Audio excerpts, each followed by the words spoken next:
لیکن والد کی گستاخی پھر بھی نہیں کی، باپ نے کلمہ نہیں پڑھا، لیکن سیدنا ابراہیم، پیارے ابراہیم خلیل اللہ بار بار یہی کہہ رہے ہیں، یا اباتی یا اباتی، بار بار حل الفاظ پہ ابا جان ابا جان، لیکن والد محترم نے گھر سے نکال دیا، دھکے بھی مارے۔ حضرات پوری قوم ایک طرف کھڑی ہے، یہ بھی رب کا حبیب ہے، رب کا یار ہے۔ اب قوم چھوڑنے کے بعد جب جا رہے ہیں تو راستے میں دعا بھی کرتے جا رہے ہیں، اللہ رب حبلی من الصالحین، اللہ اولاد دے تو نیک اولاد دے دے۔ تو ہر وقت انسان کو دعا جو کرنی چاہیے، رب حبلی من الصالحین، اولاد کی دعا ضرور کریں، ساتھ یہ بھی کیا کریں، اللہ نیک اولاد دے، اولاد مانگیں۔ یہ اللہ فرماتے ہیں کہ مومن کو چاہیے کہ اولاد مانگے، لیکن صالح اولاد، اللہ صالح اولاد دے دے، ایسی اولاد جو تیری فرما بردار بن جائے۔ حضرات ذی وقار مفسرین لکھتے ہیں تقریباً 80 سال سے عمر زیادہ ہو چکی ہے، لیکن مایوس نہیں ہے اپنے رب سے۔ فبشرناہ بغلام حلیم، جب مایوسی ختم کی تو اللہ رب العزت نے خوشخبری دے دی، بیٹے کی اولاد کی جب خوشخبری دی تو اللہ نے خوشخبری دے کر پھر یہ بھی کہہ دیا آزمائش بھی بڑی ہوگی، جتنی بڑی خوشخبری ہے اس سے بڑی آزمائش بھی ہوگی، جتنا زیادہ مقام ہے اتنی بڑی آزمائش ہے۔ حضرات خلیل بننا کوئی آسان نہیں ہے، اور جو خلیل بنتا ہے نا تو پھر زمین پر اللہ اسے آزماتے بھی ہیں، اللہ اس سے ہر میدان میں آزماتے ہیں۔ فلما بلغ معه السعی قال یا بنی انی اری فی المنام، اب بیٹا پیدا ہو گیا، جوان ہونے لگا، دوڑنے لگا، بھاگنے لگا، والد محترم کو رات کو خواب آ رہے ہیں اللہ کی طرف سے کہ اے خلیل، اے دوست، یہ جو بیٹا عطا کیا نا اس کو ذبح تو کر دے ہمارے لیے۔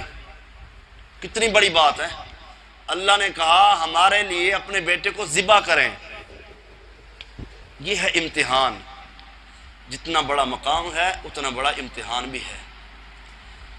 تو سیدنا ابراہیم خلیل اللہ حضرات اس قدر مقام اللہ نے مقام عطا کیا۔ قال یا بنی انی اری فی المنام انی اذبحک فانظر ماذا تری، اب جو خواب دیکھ رہے ہیں مسلسل ایک دن پھر وہی اگلے دن پھر وہی اگلے دن، تو بیٹے سے پوچھتے ہیں، بیٹا بھی تو فرما بردار تھا نا، فرما بردار کیسے نہ ہوتا؟ سیدنا ابراہیم بھی تو اپنے باپ کے فرما بردار تھے، باپ رب کا نافرمان تھا لیکن وہ اپنے والد کے فرما بردار تھے، تو اللہ رب العزت نے اولاد ان کو بھی دی تو ان کی بھی فرما بردار اولاد بنا دی۔ ورنہ اللہ رب العزت نے یہ جو اپنے خلیل کو خواب دکھایا تو سیدنا اسماعیل یہ بھی کہہ سکتے تھے، ابا جان یہی خواب آتے ہیں آپ کو کہ بیٹے کو ذبح کر رہے ہیں؟ بیٹا بھی تو اللہ نے وفادار بنایا نا۔ تو شاعر نے کہا یہ تو فیضان مکتب تھا، یہ فیضان نظری تھی یا مکتب کی کرامت تھی، یہ فیضان نظری تھی یا مکتب کی کرامت تھی، سکھائے کس نے اسماعیل کو آداب فرزندی، سیدنا اسماعیل کو آداب فرزندی کس نے سکھائے تھے؟ باپ کہہ رہے ہیں میں نے خواب دیکھا، بیٹے سے پوچھ رہے ہیں انی اذبحک فانظر ماذا تری، تیرا کیا خیال ہے؟ بیٹے نے کہا قال یا ابت افعل، ابا جان جو کچھ آپ نے دیکھا ہے نا آپ کر دیں۔ اللہ اکبر، آپ نے جو دیکھا ہے نا خواب کہ بیٹے کو ذبح کر رہے ہیں، ابا جان کر دیں۔ بیٹا اسماعیل ذبح ہونے کے لیے تیار ہے۔ ابا جان یہاں تک بس نہیں، ستجدنی انشاءاللہ من الصابرین، خالی آپ ذبح نہیں کریں گے، آپ اپنے بیٹے کو صبر کرنے والا بھی پائیں گے۔ یہ مقام کبھی اپنے ذہن میں لا کر اپنے آنکھوں کے سامنے رکھ کر دیکھے نا انسان کہ کیسے اللہ نے اولاد دی، رو رو کر اللہ سے دعا مانگی رب حب لی من الصالحین، پھر اسی بیٹے کو اللہ کہہ رہے ہیں اپنے ہاتھ سے چھری پکڑ کے بیٹے کی گردن اتار۔ کس قدر امتحان ہے، کس قدر امتحان ہے۔ اب پھر امتحان میں پاس ہونے کے لیے ایسا نہیں ہے کہ دنیا کا امتحان ہے، یہ تو اصل آخرت کا امتحان تھا۔ اللہ دیکھ رہے تھے کہ یار کو جو بیٹا جو عطا کیا، سالوں کے بعد عطا کیا، کہیں بیٹے کی محبت غالب تو نہیں آ گئی۔ اللہ بھی تو آزمائش کر رہے ہیں نا۔ آگے فرما بردار بیٹے کی زبان مبارک پر یہ الفاظ ہیں، انشاءاللہ من الصابرین۔ ابا جان آپ کو جو خواب آ رہے ہیں نا، اللہ کے حکم سے آپ اپنا خواب پورا کریں اور مجھے صبر کرنے والا پائیں گے۔ تو سیدنا اسماعیل علیہ السلام اپنے والد محترم سے کہتے ہیں، ابا جان آپ جب مجھے لٹائیں نا، جیسے جانور کو لٹاتے ہیں ایسے لٹائیں۔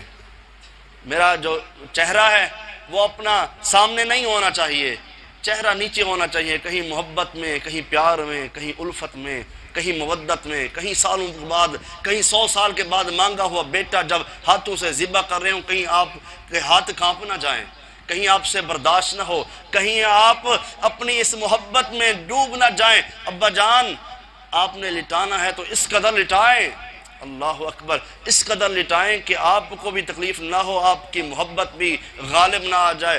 فلما اسلم وتلہ للجبین، جب والد محترم نے لٹایا، جبین کے بال لٹایا، لٹانے کے بعد چھری پکڑی، چھری تیز کرنے لگے، آنکھوں، ایک مفسر نے یہ بھی لکھا ہے کہ سیدنا اسماعیل کہہ رہے ہیں، ابا جان آنکھوں پر پٹی باندھنے برداشت نہیں ہو سکے گا اسے، کیسے چھری چلائیں گے بیٹے پر، اور سگے بیٹے پر، جس کو منتن سے مانگا ہو، رو رو کا جس سے مانگا ہو، اسی بیٹے کو آپ اپنی چھری سے جب ذبح کر رہے ہوں تو وہ میدان، وہ انداز، وہ محبت، وہ مقام کیسا ہوگا۔ فلما اسلم وتلہ للجبین، جب جبین کے بل، پیشانی کے بل باپ نے لٹایا، اللہ اکبر، چھری پھیرنے لگے۔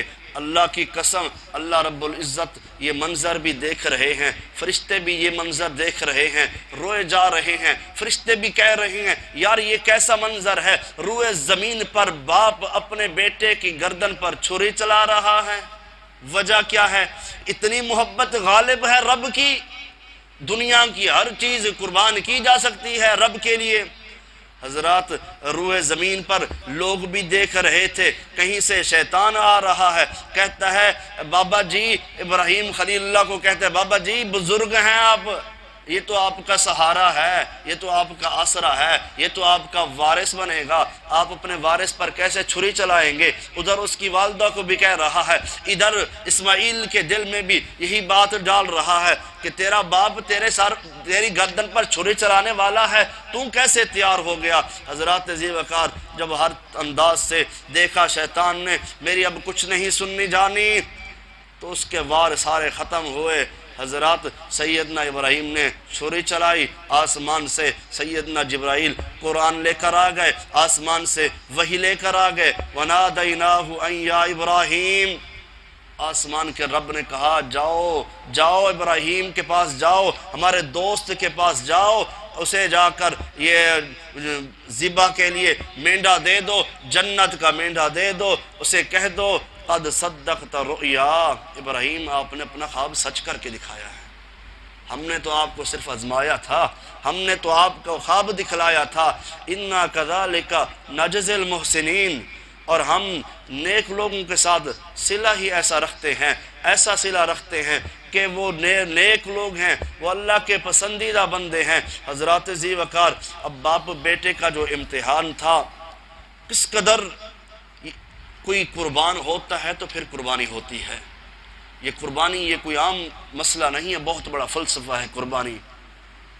تو یہ نبی کا لال ہے، 10 ذی الحج کو اللہ نے ایسا مقام بنایا کہ کئی ہزار سال گزر گئے، اللہ نے سنت ابراہیمی کو آج بھی زندہ رکھا ہوا ہے۔ مسلمان 10 ذی الحج کو اللہ کے نام کی قربانی کرتے ہیں تو سیدنا ابراہیم کی سنت کو زندہ کرتے ہیں۔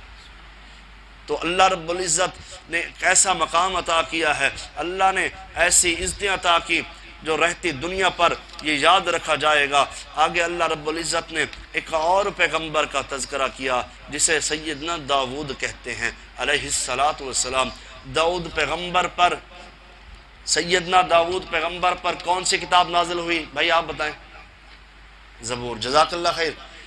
یہ داؤد پیغمبر پر اللہ نے زبور کتاب، یہ بھی آسمانی کتاب ہے، ان پر نازل کی، اور سیدنا داؤد علیہ السلام کو اللہ نے اس قدر ملکہ دیا تھا، اس قدر ان کی آواز میں روحانیت تھی، کہتے ہیں نا اللہ آپ کو لحن داؤدی عطا کر دے۔ یہ کیا ہے؟ یہ وہ الفاظ ہیں، یہ وہ قرات ہے جب سیدنا داؤد علیہ السلام زبور کی تلاوت کرتے تھے، آسمان کے پرندے جھک کر تلاوت سنا کرتے تھے، پوری دنیا کے ہر شخص جو بھی وہاں سے انسان ہیں، جانور ہیں اور پرندے ہیں، سیدنا داؤد علیہ السلام کی تلاوت کو سنا کرتے تھے۔ اتنی پیاری آواز تھی، اور میں داؤدی اور سیدنا داؤد علیہ السلام کا روزہ، حضور فرماتے ہیں داؤد علیہ السلام کے روزے بھی مجھے بڑے پسند ہیں۔ ان کا روزہ کیا ہوتا تھا؟ ایک دن روزہ رکھتے تھے، دوسرے دن چھوڑ دیتے تھے، افطار کرتے تھے۔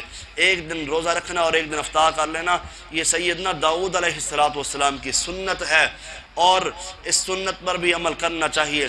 اور ان کے بیٹے سیدنا سلیمان علیہ السلام، جن کا تذکرہ پیچھے بھی آپ سن آئے ہیں، ادھر بھی اللہ نے باپ بیٹے کا تذکرہ اکٹھا کر دیا۔ اور سیدنا سلیمان پیغمبر، اللہ کے نبی علیہ السلام فرماتے ہیں اس قدر اللہ نے سیدنا سلیمان پیغمبر کو طاقت دی تھی، نبیوں کو اللہ نے بڑی طاقت دی ہوتی ہے، اور اس قدر اللہ نے طاقت دی، ایک رات میں اپنی تمام بیویوں کے پاس گئے۔ ایک حدیث میں آتا ہے وہ 70 بیویاں تھیں، ایک میں آتا ہے 90 بیویاں تھیں، سب کے پاس گئے اور ازواجی تعلقات قائم کیے، اور کہتے ہیں کہ ان میں سے تمام بچے جو پیدا ہوں گے سارے مجاہد بناؤں گا۔ حضرات ذی وقار اللہ کے نبی علیہ السلام فرماتے ہیں کہ سیدنا سلیمان علیہ السلام نے اس مقام پر لفظ انشاءاللہ نہیں کہا، لفظ انشاءاللہ نہیں کہا، اور ان تمام اولاد کسی میں سے اولاد پیدا نہ ہوئی، ہاں ایک بچہ ہوا، وہ بھی کمزور تھا۔ آپ فرماتے ہیں اگر سیدنا سلیمان پیغمبر انشاءاللہ کہہ دیتے تو اللہ تمام کے تمام بچوں بیویوں میں سے اولاد بھی عطا کر دے، اور سارے کے سارے اللہ مجاہد بنا دیتے۔ یہ ایک نبیوں کا ملکہ ہے، اللہ جسے چاہتے ہیں عطا کر دیتے ہیں، یہ ہر ایک کے بس کی بات نہیں ہے۔ اور سیدنا سلیمان پیغمبر بڑے فیصلے کرنے والے تھے، اس قدر فیصلے پر گرفت ہوتی تھی۔ ایک ایسا واقعہ جو سیدنا داؤد علیہ السلام کے پاس آیا، ان کے پاس آنے کے بعد 2 عورتیں تھیں، ایک نے کہا بچہ میرا ہے، دوسری نے کہا بچہ میرا ہے۔ اب جو چلاک تھی، جو تیز تھی، اس نے باتیں کی ایسی، تو سیدنا داؤد علیہ السلام نے اس کی بات سن کر اس کی حق میں فیصلہ کر دیا۔ اب وہی فیصلہ وہی مسئلہ سیدنا سلیمان علیہ السلام کے پاس بھی آیا۔ اب سلیمان علیہ السلام نے دونوں کی بات سنی، دونوں کا مسئلہ سنا، ایک نے کہا بیٹا میرا ہے، دوسرے نے کہا بیٹا میرا ہے۔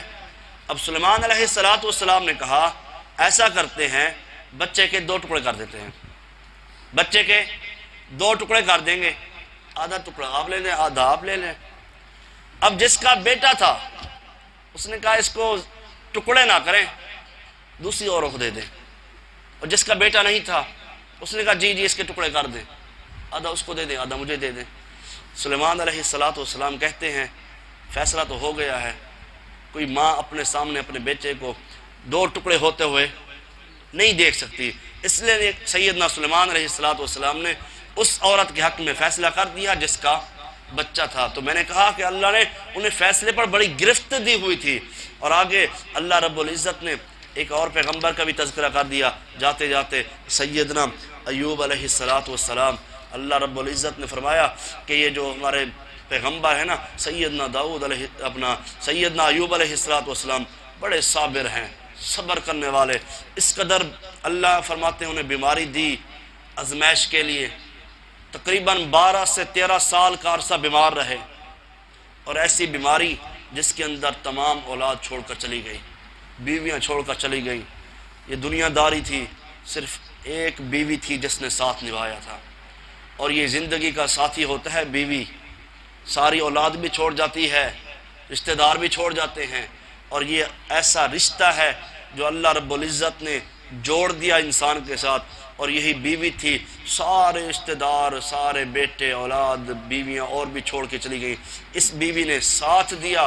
اللہ رب العزت فرماتے ہیں ہم نے اپنے دوست کو، اپنے یار کو، سیدنا ایوب علیہ السلام کو ہم نے صبر کرنے والا پایا تھا۔ جتنی بھی تکلیفیں آئیں، جتنی مصیبتیں آئیں، تکلیف ہونے کے بعد اب ایک دن بیوی نے کہہ دیا کہ اتنے آپ بیمار ہو گئے ہیں، ایسے الفاظ بولے کہ جس میں اللہ ناراض ہوتے ہیں، مطلب شکوے کے الفاظ بول دیے۔ بس اوقات میں انسان تھکا ہوا ہوتا ہے، کچھ شکوے کے الفاظ منہ سے نکلے، آپ کی بیماری ختم نہیں ہو سکتی، یا کسی انداز سے یہ الفاظ بولے تو سیدنا ایوب علیہ السلام کو غصہ آ گیا۔ کہتے اللہ کی قسم جب میں ٹھیک ہو گیا تو آپ کو 100 کوڑے ماروں گا میں۔ آپ نے اللہ کی اس قدر نافرمانی کر دی، اتنے سخت الفاظ بول دیے۔ حضرات یہ جو طیش میں آئے تو اللہ نے پھر صحت دے دی، صحت دینے کے بعد سارا مال بھی واپس آ گیا، اولاد بھی اللہ نے اور عطا کر دی۔ اللہ فرماتے ہیں یہ جو آپ نے قسم اٹھائی ہے نا، اس کا بھی ہم نے راز ڈھونڈ لیا ہے۔ اللہ فرماتے ہیں وَخُذْ بِيَدِكَ ضِغْثًا فَاضْرِب بِهِ وَلَا تَعْنَسْ۔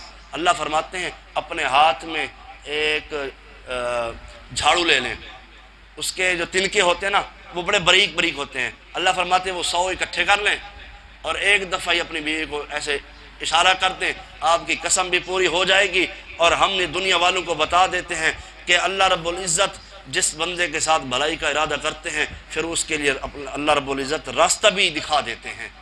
اب سیدنا ایوب علیہ السلام نے پھر وہی جو قسم تھی ایسے جھاڑو اٹھایا اور مار دیا۔ تو آج کل کے نوجوان رشتہ دار احباب اپنی بیویوں کی ہڈیاں بھی توڑ دیتی ہیں، یہ بڑا شریعت میں منع ہے، ہڈی توڑنا منع ہے۔ اللہ رب العزت نے ادھر کہہ دی اب 100 کوڑے لگتے، ہو سکتا ہے ان کی بیوی مر جاتی، تو اللہ نے کہا نہیں ایسا نہیں کرنا، یہ تو فرما بردار ہے، انسان ہے، زبان سے سخت الفاظ بھی نکل جاتے ہیں۔ تو اللہ فرماتے ہیں ہم نے عرش پر بیٹھ کر اس کو معاف کر دیا ہے، کیونکہ یہ آپ کی خدمت کرتی رہی ہے۔ اس لیے جو بیویاں اپنے خاوند کی خدمت کرتی ہیں سمجھ لیں وہ دنیا کے اندر جنت کما رہی ہیں، اور جو نہیں کرتی ان کو کرنی چاہیے۔ فتویٰ نہیں لگاتا میں مفتی نہیں ہوں، اور جو کرتی ہیں اللہ انہیں عظمت دے، اور جو نہیں کرتی وہ انہیں کرنے کی کوشش کرنی چاہیے۔ اللہ سے دعا ہے اللہ رب العزت صحیح معنی کے اندر قرآن و سنت پر عمل کرنے کی توفیق عطا فرمائے۔ وآخر دعوانا الحمدللہ رب العالمین۔